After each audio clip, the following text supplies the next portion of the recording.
have to charge a fair price. You cannot be the cheapest. Going to do $1.5 billion this year. Like, you need to start your own recruiting company. Welcome back to everybody. We have Joe McEvoy here. He's the owner of MTM Recruiting.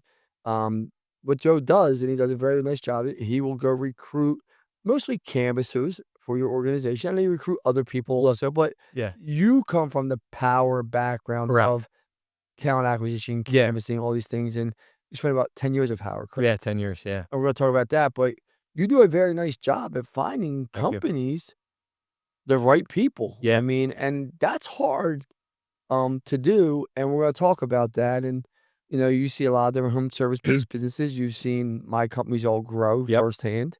I got to know you over last year. So first of all, I appreciate you coming in. Yeah, Appreciate thanks you for being having here. me. Yeah. And second Excited. of all, why don't you tell everybody who you are and what you do real fast? Yeah. Yeah. So MTM Recruiting, yeah, we're a staffing and recruiting company. We specialize specifically in the home services space. See, a lot of the clients that we work with, window siding, roofing companies, one day bath is becoming, a big thing as well. But we do everything from entry level canvas recruitment, which I would say is probably about 80% of our business, but we do all the way up to like executive level direct placements and things like that. We're unique, right? There's companies out there that will only do direct placements, right? They're just going to charge you 20% fee to staff for them. And then there's some companies out there that just want to do canvassing. They're going to charge you a flat monthly rate and they're going to charge. We do a little bit of both. Tell me how you work. I might know how you work because I get your invoices, but that's not the point. But for the listeners out there, tell me how you work, because we're going to talk about, the good, the bad, and the ugly of recruiting, some of the people you hire, some of the great people, some of the not so great people, and how you grow organizations. You need people. So of course. tell people how you work. So, we take a unique approach, and this is something we kind of developed over the years and my time, spent at Power. When I was there, they were a $100 million a year company. There was 3 of us in the recruiting department, just kind of sorting it out. And then, we scaled that thing over $1 billion. But when I started, we were 3 guys that just were young and we were Hustlers. I think we played more foosball than we did recruiting throughout the day, but we worked hard when we worked. But then we were always pushing the envelope, right? We started looking at recruiting like sales, right? And like marketing we were very metrics and KPI driven, which most people don't even think about when they look at recruiting, right? So we started looking at, what is our, how much are we spending and what is our net return? How many people we're getting? How are we converting on those people? How are they showing up to interviews? How are they getting offered? How are we closing them? And then what we started to do was develop, and you talk about this a lot on your podcast, systems and processes to scale that and really hone it and refine it. So we were tracking every KPI metric possibly known to man when it came to it. And we kind of developed like this methodology of like, what is the sweet spot in, how many applications do you need to generate how many hires, and how do you back those KPIs all the way down the road? Most companies don't look at their recruiting departments like that. Most companies, their recruiting department is a function of HR, where we look at it as a function of sales. And that's exactly how we I operate. look at it your way, function of sales. Absolutely. And, we have in-house recruiters, so you know that. Yep. Like, I'm very transparent with people. Yeah, of course. I think you can't, LB Capital is bigger than most Yeah, of course. organizations. Yep. So, but I think you can use the outside recruiting firm if you're a $6, $10, $15 million shop. Once you get above that, you do got to bring it in-house. You do to have some hands-on. And people will say, well, you can get a virtual assistant for 1/10 the price. Well, you probably get 1/10 of the goddamn results too. 100%. Right? Like, everyone's always looking for the cheap way out. Yeah. The smartest guy in the room, the smartest heckler, I call it, right? Let's talk about this. You were at Power for 10 years. Yeah. Why'd you leave? Because listen, that's a great organization. Great organization. And people will try and smash Power to me. I'm like, the local Pennsylvania guys, most people don't know that. Yep. And they're brothers. Yep. And they're good guys. Yep. And they're really nice guys. Right. And it's a hell of a business they built. 100%. It's a machine. Huh? It's a machine. It is. Yeah. And they weren't even really contractors. They're sales guys. That's it.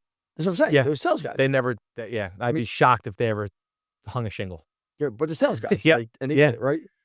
But, it's a $1 billion evaluation company. I think it's a multi-billion dollar now, right? Correct. Yep. You were there for 10 years. Why leave? Because you had to be making good money. Made great money. So what made you leave? Yeah. So, listen, at a certain point, you want to move on. So, in the recruiting department, like I said, when I started off, there was like 3, 4 of us in the department. I had my VP at the time and my manager. And as the department grew over time, me moving up just kind of got capped. right? So I'm running a 40-person, recruiting division, but the title that I wanted wasn't there. And the reality is they couldn't we already had 2 VPs in a department of 40, you can't make it 3. Yeah. So it's just kinda like you have to wait. I'm like, "I've been here for 10 years, I can't wait much longer." And I had been getting approached by other organizations to come and lead their department. So, you know, I was like, do I stay here? I'm happy, I'm safe, I'm secure, but I read books all the time about, taking risks and all, and I'm like, I can't just sit here and read it all day and speak about it at these conferences and then not live it. So I decided to jump ship and go into the solar space. And it was tough. Like it wasn't easy for me to leave there. And when I put in my 2 weeks, the owner asked me to give a month. I met with them once a week for that month. We tried to work it out, but at the end of the day, I was already committed to the new role. And both my brothers both of them were working there at the time. One left, moved on to another organization, but So you still have a brother there. I saw a brother there. Yeah, he's a VP of sales in their Tampa market as well. I'm sure it's a great organization. Yep. You know, Yeah. I try to say it to people, like, people are like, how can you speak so highly of other organizations? Well, good organizations know other good organizations. Exactly. You're not going to get every piece of the tail. I Mhm. think there's some things that LB Capital do better. I think there's some things Power does better. Like, 100%. and there's nothing wrong with that. Yep. Yeah. So you go out on did you go out on your own? No, so I Solar went into a solar company for 2 years, which again was a great company. They were scaling, but the solar industry has its own world of issues. Listen, let's call it what it is. Listen, you'll be PC. The solar world is the shit show world. Terrible. It's terrible. It's terrible. I would sit and, I was sold on this opportunity that the company at that time was doing 130 million a year and they were going to scale and they were growing. They were going to 1 billion and they really needed to get canvassing and sales structured off the ground. When I went in there, it was very easy to see why they weren't scaling. But between M1, M2, cash flow payments, it was a whole, they were upside down and it was just quickly within 6 months, I realized I had jumped ship to a sinking ship. Now here's a question for you. Yeah. Be straight up. Like, Yeah. if you can make it in solar and go make 300-400, you'll go probably make 600-700 in roofing, windows. It's so much easier. It's so much easier. It's so much easier. Like, and you get these solar guys. They're like, no, it's solar. I'm like, Jesus Christ! Like, that'd be the last business I got into. So the guys that own the solar company, they actually also owned a roofing company as well. And I'm like, what are we doing here? Shut the shop down, pull everybody over to the roofing company. We can get that thing to 100 million tomorrow. 100%. But they were pot committed to it. So I went there. Writing was on the wall within 6 months of me being there. They needed bailout. They were going through, they got one round of private equity funding. And then as the walls were about to sink, Comcast was looking to buy them out. The Comcast deal fell through in the 11th hour. That was So it. that was it. Just like that, they're out. But Done. that happens all the time in the solars. I'm not saying roofing companies and HVAC companies don't go out of business. I'm not saying, No, but man, the solar world, Nothing.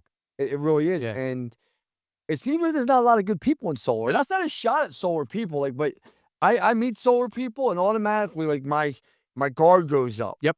I'm like, well, why are you in this? When I meet roofing people, my guard doesn't go up. When I meet window door people, painting people, HVAC people, No. garage door people, my guard does not go up. Not at all. I mean, solar, I'm like, what? Why are we in solars? Tell me, help me understand this. It's a cash grab.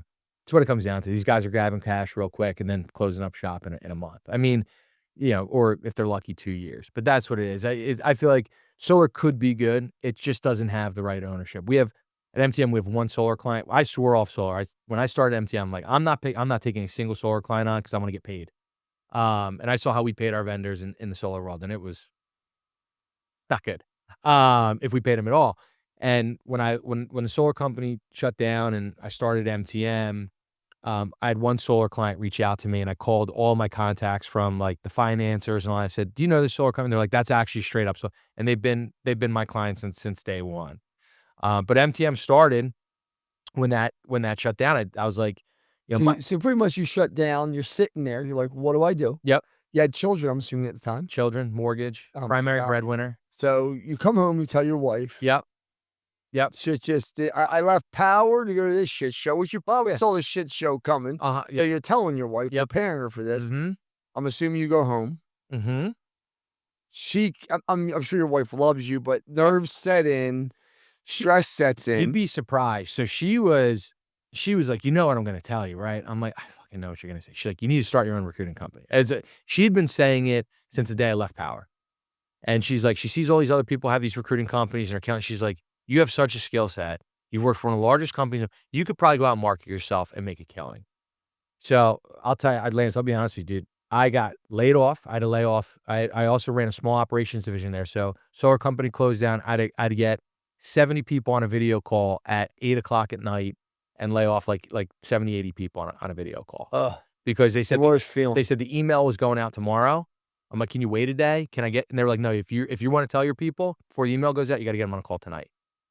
So get all these people on a call tonight. It was right before Christmas. It was like the first week in December. Ugh. You know, I had to lay off 80 people. So went home, just thought, how am I going to do this? Gonna be honest, cried. And then the next day I called the owner of the solar company. I said, "You guys own the building, right?" He goes, "Yeah."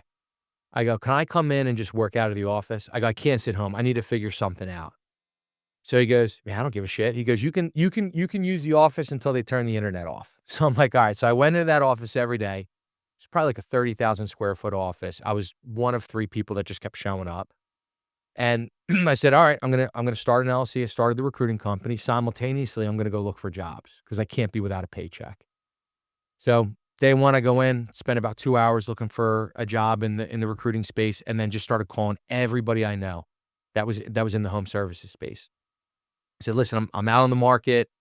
You guys need any recruiting? You need help?" And they're like, "Fuck yeah, we need help. Like, we can't hire people. We can't find people. You have this huge network." So I started picking up clients. So I'm like, all right, maybe this is actually turning into something. Day 2, I go into the office again, spend my first hour looking for a job, then spend the next 8 hours trying to build MTM. Day 3, same thing. Now week 2 comes, I've picked up a decent amount of clients. I stopped looking for jobs. I'm like, all right, I'm recruiting, I'm safe, and I'm making money. Money's coming in. You know, I started off on direct placements. We didn't have the retainer contract, so the money wasn't going to come for 90 days. But I'm like, all right, I'm building something. Week 3, I'm like, holy fuck, I need to start hiring people. So I hired a buddy of mine who was with me at Power for 9 years. He left Power. He moved on to a different company. I called him up. I'm like, "Yeah, I think I'm doing something special here. Why don't you come be a part of it?" And I'm like, "But I can't pay you right now. I'll pay you 1099. He's like, "Done." Like, he just done. So he's like, "I'll work weekends. I'll work nights. I'll keep my job. I'll do whatever." And then within 2 weeks, I had him on payroll. And then fast forward today, this is our 2nd year. I got 23 recruiters on staff. Listen to that. Listen to that. 24 months, 23 recruiters. That's averaging 1 a month. Yeah. That's accelerated growth. But like God takes you, or whatever your face is. I don't mean to Yeah. put my face No, no. on you, but you know, it's amazing where. 100%. And then now you're looking back, it's so easy for you to connect the dots, right? But it was Mm. so hard at the time to connect you can't even draw a straight line when there's so much chaos going Correct. around you. Yep. But when you look back, you see and the thing about that story that amazes me the most, and this is where, like, what's your wife's name? Megan. Megan, when you're listening to this, I love you. Yeah. Because Yeah. that is some shit my wife would say to me. Yep. Like, my wife made me, and I say, and people are like, "What do you mean?" Because no one believes in me more than me, than my wife. But my wife has never said, like, so, like, when I hear someone like you talk about your wife, and she's like, she's the one who told me to do it, because that gives you I always say this, the biggest decision, I tell my sons this all the time. I tell my 3 boys this all the time, my 4th son, Andrew. The biggest decision you're ever going to make in your life is a simple one. And it's your partner, the Yep. woman that you marry. 100%. The woman that you marry will make you or break you. She will elevate you or put you in the dirt. It's that simple. There's no in between. There is no status quo, right? Yep. Yep. Like, and sounds like Megan Yep. made you. You wanna laugh? Yeah. She found me the job at Power. So Megan. so I was out of college, I had an HR degree, I was selling life insurance. I was making like $20,000 a year. Shit money. She's like, "Why don't you get into HR? That's what you're in college for?" She goes, "Here, I found this job, apply for it." And I'm like, "All right, I'll apply." I think she applied for the job for me. And then I went and interviewed and got the job. So when you really think about it, I wouldn't be where I was at without her, which is crazy. I mean, listen, once again, it goes back to the woman you married 100%. will make or break you. Absolutely. And you see all these guys in these train wreck relationships. Like, people are like, "Oh, you should marry for love." I'm like, I don't think you should. Because you'll like and my wife knows this, like, I wasn't head over heels in love with my wife Yeah. when I met her. Yeah. Like, this wasn't some movie, like, Right, thing where it's right. like boom, boom, boom, boom, boom. Yep. But I'm head over heels in love with my wife today, right? 100%. Like, I think what happens if you have true love, Yep. it's from nurturing, getting to know each other, support systems, going Yep. through a lot of different Yeah. ups and downs together, where you have such a respect level for someone else. That's where the true love comes from. And I Yeah. think these people that have this fake love or lust, whatever you want to call it, Yeah. you know, that wears off. It does. Yeah. I mean, I met her, we don't have to get into this, but Is there a strip club? at 18, 19 years old. I was with her for 10 years before we actually got engaged.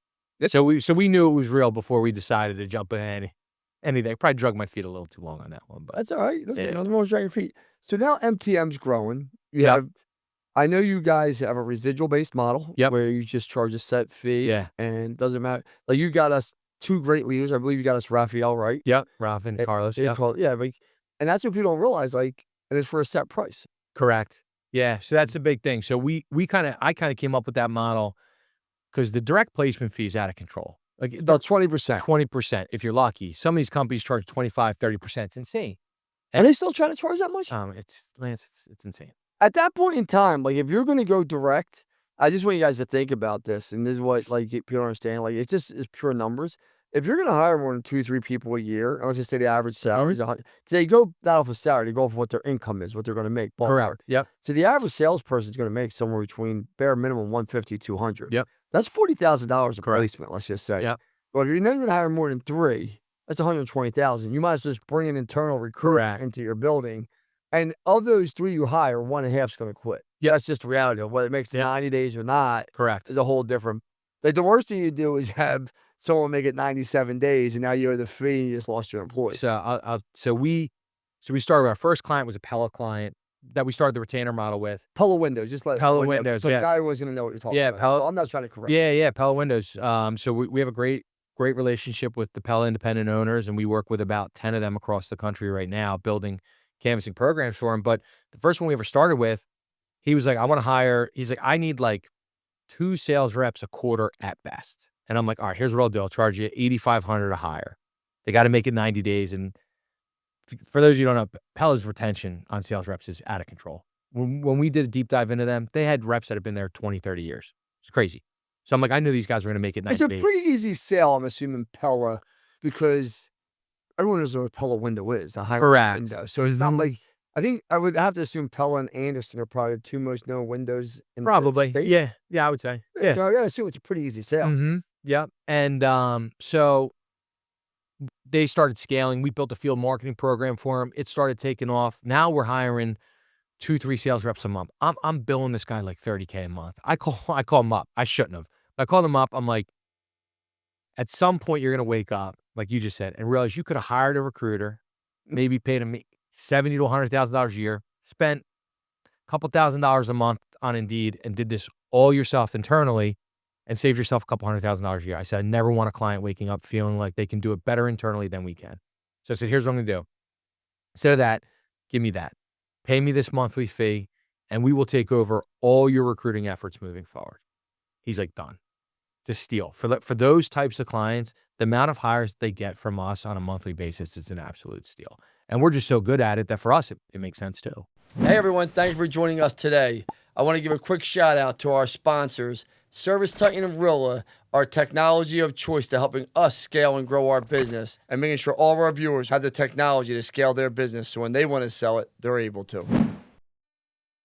Yeah, I mean, it's just, I mean, when you look at it, if you didn't go to that model, no offense, a sharp guy like me that already has it in-house. Correct. It's just going to say, Mhm. and I got burnt when I had one SEO, and I wish Jolene was here. I wish I could get the name of the company. They said blast them. I don't like putting many people on blast, I but can this, probably give you the name of it. this is what they did to me. I forget the name of it. It wasn't Robert Half, because they've always been good to me. It was a direct placement firm. It was, and they waited till after 90 days for one of my employees, Oh, and they pulled him out on the 91st day. It's terrible. I actually got a lawsuit. I actually went to court with them. Yeah, we lost. a lot of companies do that. I actually lost. I'm not Really? gonna lie. Oh yeah, I lost. Listen, I'll be the first one to tell you when I win or lose, man. Like, hard lesson though here, right? So, we left on the 90. He left on a 91 day, or 92 day. Yeah, yeah. I said that right. Yeah. So this is where it gets fucking better. Like the whole story. This is why you gotta watch your use, right? So I just said, yo, guys, he left. Our agreement's 90 days. Our agreement, and he kept saying our agreement's 90 days. So I'm like, so I called the person up and I said, listen, why did you leave us? And he was like, listen, I liked the job. I didn't like the job, but they called me up and they told me they had this other job for me. And I started interviewing a week and a half ago, and I got $30,000 more. So I went back, right? Yep. And said, this is what happened. They're like, no, he contacted us. No way. Now, so it's a he or she said thing, right? Yep. And I was like, this is crazy. So we didn't pay the invoice.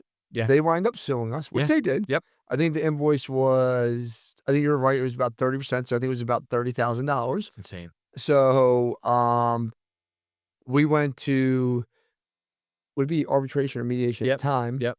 And they just said, listen, you Right. can't prove that they pulled him out. He's not here to say they did, which he wasn't getting involved. Yeah, he was on. And they were like, you either pay or you're going to wrap up more legal fees. And at that time, I think I wrapped up almost like 10 grand in legal fees. Yeah. So I was like, this is lunacy. And we lost it. We wound up paying. We didn't lose because the arbitrator or mediator where we said, listen, if you do take this to trial, there's a very good chance the contract's contract and you're going to lose. So we paid. And I was like, man, I'll never, ever, ever, ever. For that reason. And so now, like, you got to look at those fine lines and say, you can't pull the person out. I don't do anything for 90 days, as you know. Like, I just don't believe in that because what's 90 days? Most people, we don't know if they're going to work out. It's for 6 months, right? Like, so, like, especially in those higher level positions, you can extend out that contract. But I wouldn't even be able to, I can't tell you, Lance, how many times we do a lot of the 90-day stuff. I can't tell you how many times a client calls me at day 100 and like, yeah, this guy just quit or he just walked out the door, and I end up just replacing the guy. I can't stop. Great thing. I know. I can't sleep at night knowing You're that. doing, listen, I always say this. Is it easier to keep your client happy today or go find a new client? Get happy. Keep them happy. And that's what people don't realize. Yeah. Like, just keep your clients happy. Yeah. It's easier to keep your client happier today than go find a new client. Yeah. I'll call people clients. don't realize I'll call it. clients day 89. Be like, this guy working out? If not, you should probably fire him because we're sweeping this money in the operating account tomorrow. And they're like, oh, we love him. Then day 120 comes. They're like, yeah, oh, this happened. That I'm like, all right, we'll get your replacement. Because at the end of the day, like you said, I love the replacements. A lot of money in my pocket, $30,000, $40,000 for one hire is insane. But also at the end of the day, I gotta understand, I'm a business owner. I would struggle paying $30,000, $40,000 and swallowing that fee. So to lose somebody after 120 days after paying that is just insane. So we'll typically, I can't believe I'm putting this on your podcast because all these roofers are going to see this now, but we do. Like, I can't tell you how many times I've replaced somebody outside the contract window here just because. No, but you're saying it like it's a bad thing. I think it's a good thing. I don't think most people try to take advantage of it. See, like, we got to work with You're right. you. We got to have a healthy relationship with you. It works both ways. If you don't win and I don't win, the relationship's over. Like, right, like, I'm going through this right now where me and Chris Munns were building 17 houses up in Buckingham, right?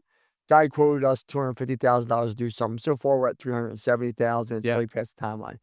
I just told him he's a criminal organization because he's so tied in with these inspectors and not the inspectors, the supervisors. And I'm like, dude, you're just taking advantage. He's like, no, he's laughing. I'm like, he's laughing because he knows I'm right. Correct. They're all in cahoots together. I said, you're winning, we're not. And this is how customers never come back. So you're going to get me for about $500,000 when you told me it was $250,000, which he's going to get me for. So I got to pay, right? Have to, And now I got to go through the process. We're in the 11th hour and he's just dragging it out. He knows the milk's coming out of the cow still. So he's going to milk everything. And their inspectors are going to, their supervisors, because the government, engineers, lawyers, none of these people want to get shit done unless you're a PI lawyer. Like, none of these people, anyone you pay by the hour, and remember this, anyone you pay by the hour never wants the hour to end. 100%. Like, it's not hard to figure out, people. No, your account never wants it to end if you pay by the hour. Everything's always complicated. There's always more to the fucking story. There's always something else. But with you, when you have a one set fee, it don't matter. You're doing the right thing because the uneducated business person will come back to you a few times. They're just not gonna have the money to pay you. Yep. But the savvy business guy, no offense, I like to think I'm somewhat savvy at this point, I right? would like to think so too. Yeah. And I think I'm savvy because I've been burnt so much. Yeah. Yeah. What's Oh, your best 100%. learning tool? Being Yeah. burnt. Like you Yep. get burnt. Yep. When you, and I say this all the time, when you're exposed, you'll be exposed. Yep. Right? When Yep. if you get if you're exposed, Yep. they will expose you. Yep. So just don't let yourself be exposed. Yeah, yeah. When we met with you guys, it's funny. You could tell that you guys had been burned a couple times because the questions that Bill and Mike were asking me, I'm like, oh, this isn't your first go around, No. right? And same thing. The way I started my business and the way we onboarded clients 2 years ago versus the way we do it today is just a product of we just got burnt so many times that we're like, all right, this is the standard moving forward. If you can't meet the standard, then you can't be a client of ours. Let's talk about Canvas because a lot of people listening to this podcast will say Canvas isn't for roofing, Canvas isn't for restoration, Canvas. I think Canvas is for every home service business. I agree. Whether it's be for painting, whether it be for HVAC, 100%. people are proving it, right? Yep. For fencing. Yep. But canvases are a special breed. You get good canvases. Yeah. No, I'm not being rude. I Yep. got much respect for canvases. Yeah. The guy Brendan, that's his name, Brendan, right? Brandon. My man Brandon at Munns. Oh yeah. He's the man, dude. Yeah, we work with him. Yeah, he's a beast. He's a beast. Like, Yeah. he gets it. He understands it.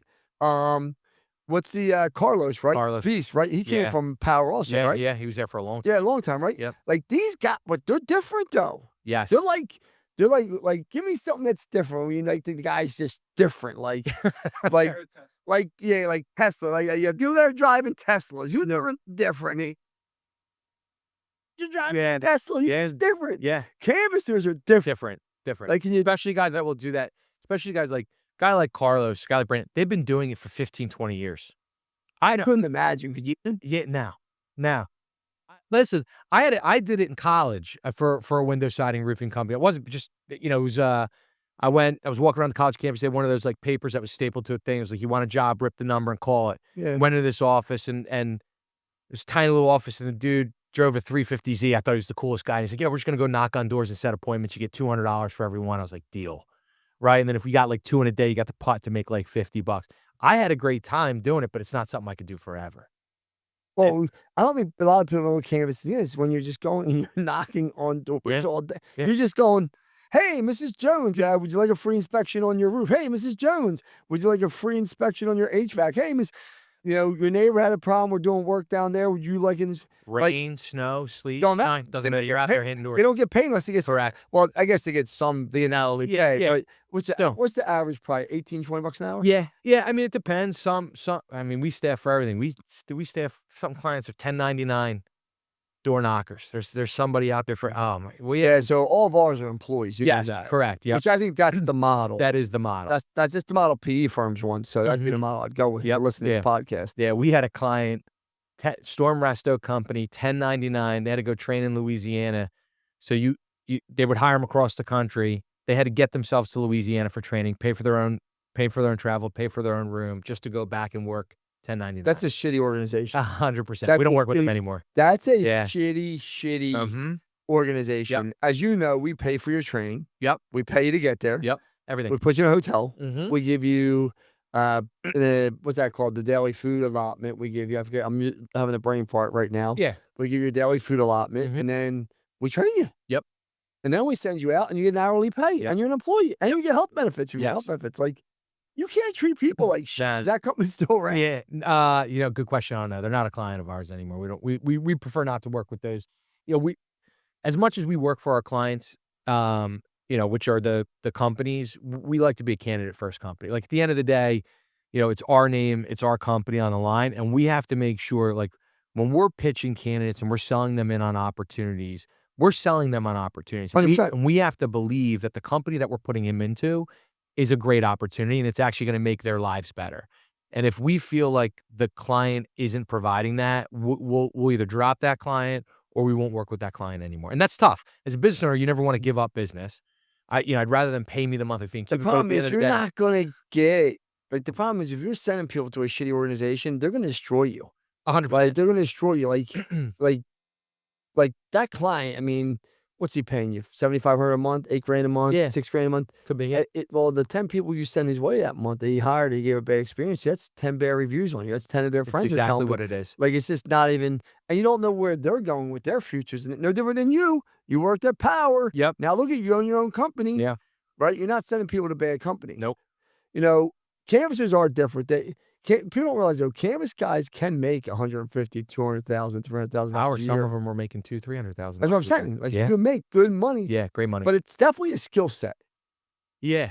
Yeah. It's definitely a skill set. Like, yeah. I don't know if Not I'd everybody make a can good do it. canvasser. Like, I think I'm a good salesperson. I do. Yeah, Like, I think yeah. I'm a good salesperson. I'm a great B2B salesperson. I was great selling advertising, B2B. Mm-hmm. I think I could sell in-home now. I think I could sell roofs. I think I'd be good at selling roofs. I Yeah. never sold a roof, but I think I'm a likable guy. I think I'm a trustworthy guy. Yeah. Authentic. Like, I think I'd be able to go in, and I think my close rate would probably be 50%. I'm not gonna Yeah. say it's 90 or 100, but I think I'd be at 50%, making $300,000-$400,000 a year just selling roofs, right? Yeah.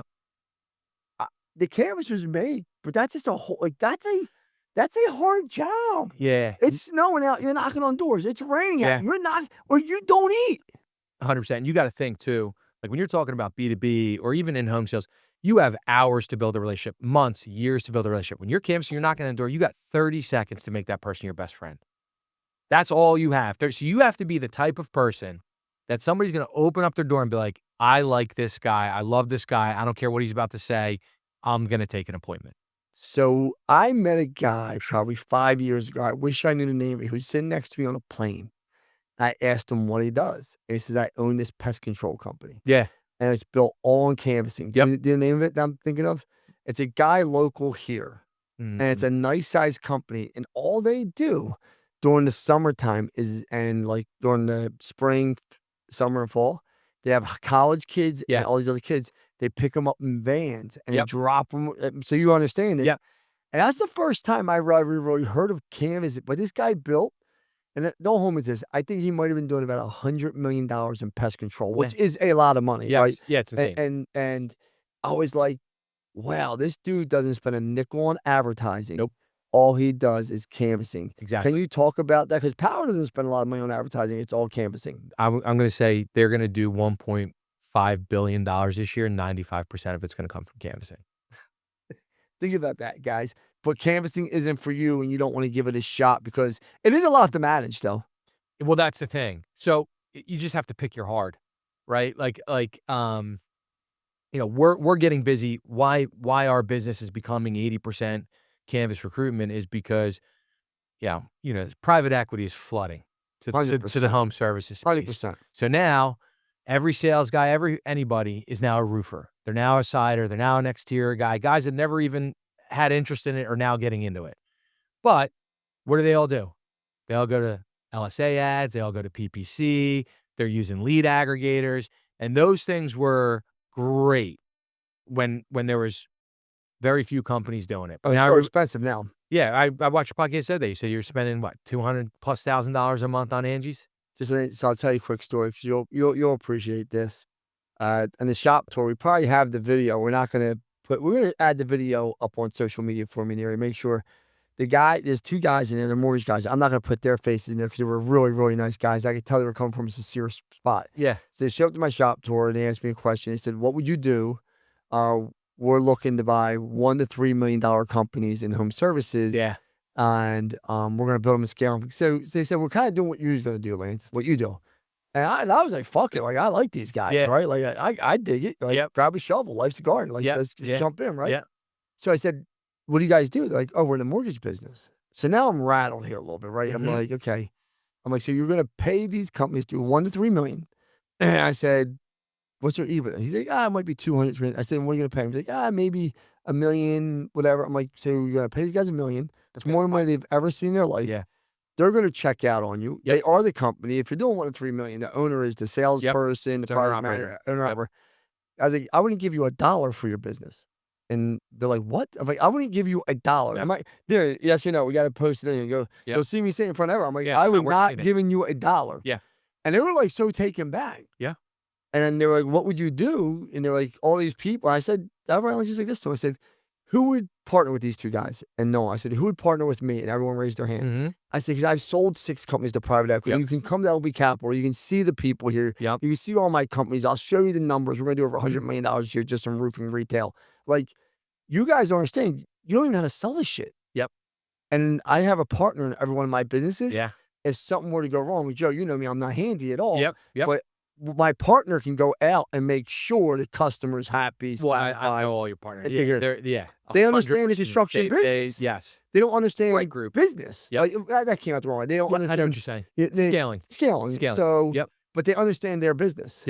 And I'm like, guys, like, go get a job for 6 months to a year, 18 months. You gotta learn. And they didn't want to hear that, did they, Near? They were like, but they're going to go out. And I said, you're going to do. Like, now your mom tells you not to touch the stove, but you still touch the fucking hot stove.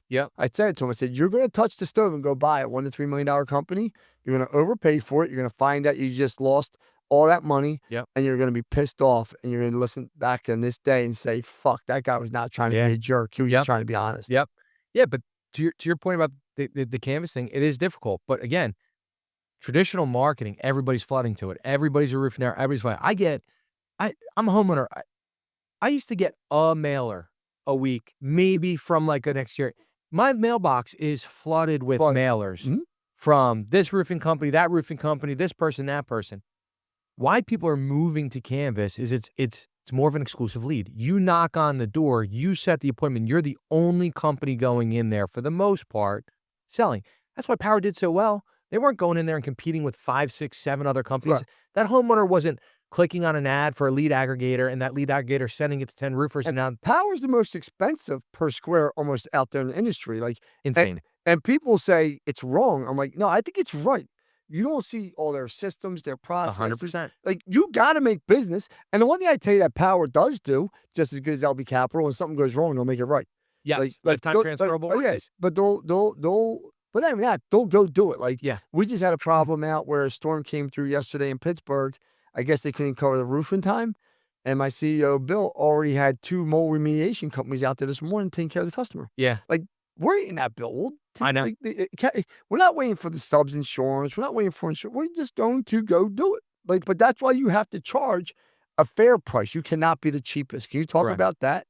I mean, their prices are insane. And I didn't know any better. When I worked at the organization, I just thought that's what things cost. I thought a roof was $40,000. I didn't know.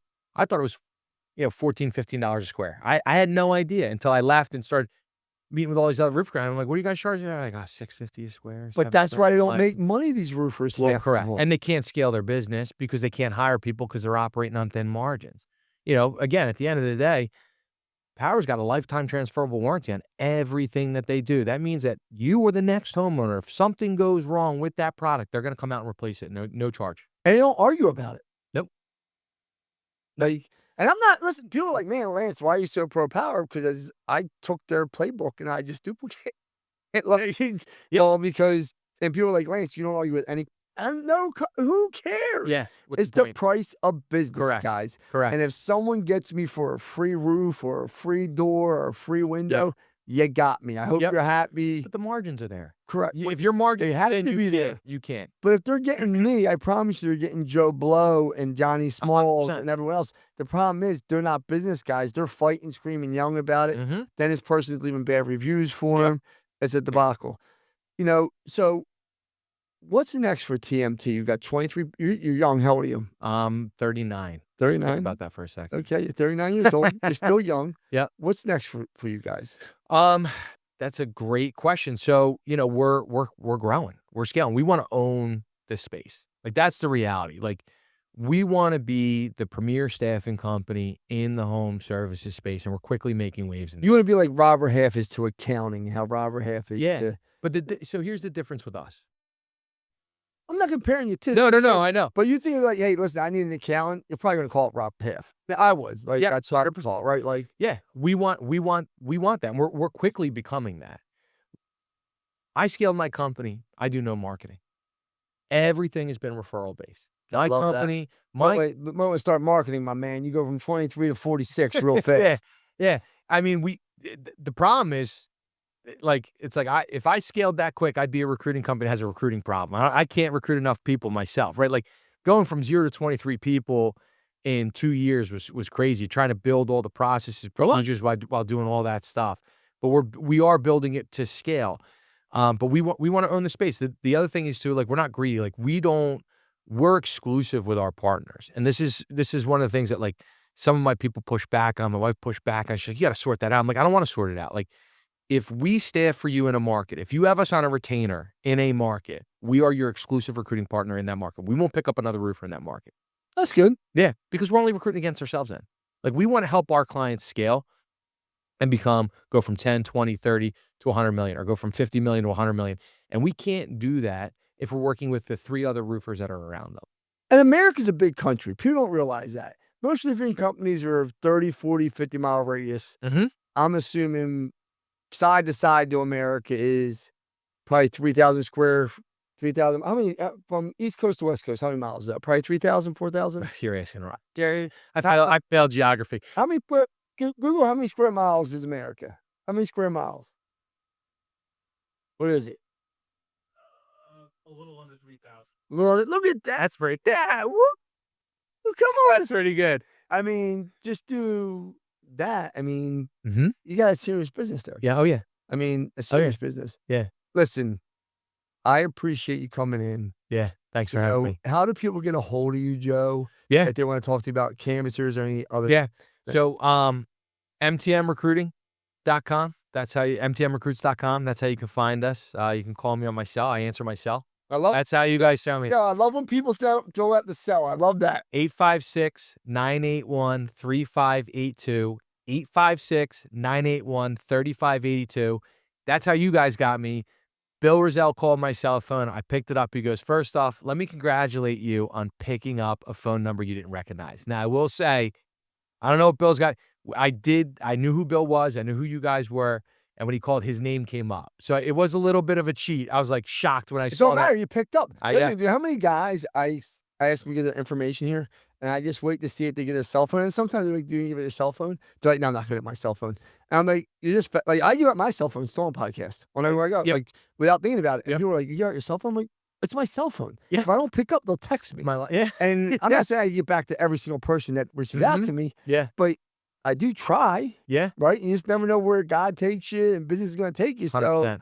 like, but it's funny. Well, thanks for coming in, Joe. I appreciate it, bro. Thank you, Lance.